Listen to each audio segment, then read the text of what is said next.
সোনা মা, অনেক ধকল গেছে তাই না রে মা? খুব কষ্ট হয়েছে সারাদিন। সারাদিন তোর মুখে একটু খাবারটুকু জোটাতে পারিনি।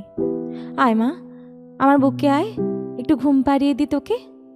সোনা মেয়ে আমার, লক্ষ্মী মেয়ে। মা, আমি তো নিচে শুতে একদম পারি না, আমার পিঠে লাগে, আমার খুব কষ্ট হয়। জানি রে মা, কি করবি বল? কপাল তোর, তোর মা তোকে একটু বিছানার সুখটুকু দিতে পারে না। দেখিস একদিন ঠিক খুব ভালো বিছানায় তোর মাথায় হাত বুলিয়ে তোকে ঘুম পাড়িয়ে দেব। সোনা ঘুমালো, পাড়া চুরালো, বর্গি এলো দেশে, বুলবুলিতে ধান খেয়েছে, খাজনা দেব কিসে। বলতে বলতে মায়ের চোখে ঘুম এলো। আবেশে মন্দিরের বাইরে মেঝেতে শুয়ে মায়ের কোলে ঘুমায় শিশু। কত শান্তি যেন সারাদিনের যাযাবর জীবনের থেকে এক চিলতে বিশ্রাম। কিন্তু সেই বিশ্রাম, সেই নিষ্পাপ সহজ সরল মেয়ে শিশুটির মুখে যখন মায়ের আঁচলের গন্ধে ঘুমোনোর শান্তি, তখন সেই শান্তি হস্তক্ষেপ করতে এক নরপিশাচ তাকে তুলে নিয়ে গেল, মায়ের কোল থেকে ছিনিয়ে নিয়ে গেল ভোগের বস্তু ভেবে তাকে ভোগ করতে।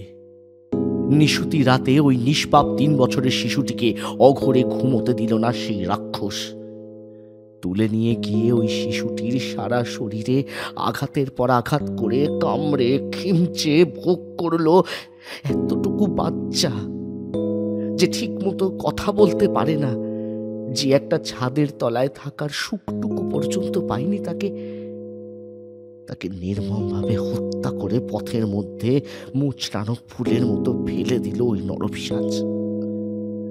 সকালে রাস্তায় পড়ে থাকলো সেই কামড়ানো খিমচানো সারা গায়ে কাটা দাগে ভরা শিশুটির নিথর দেহ।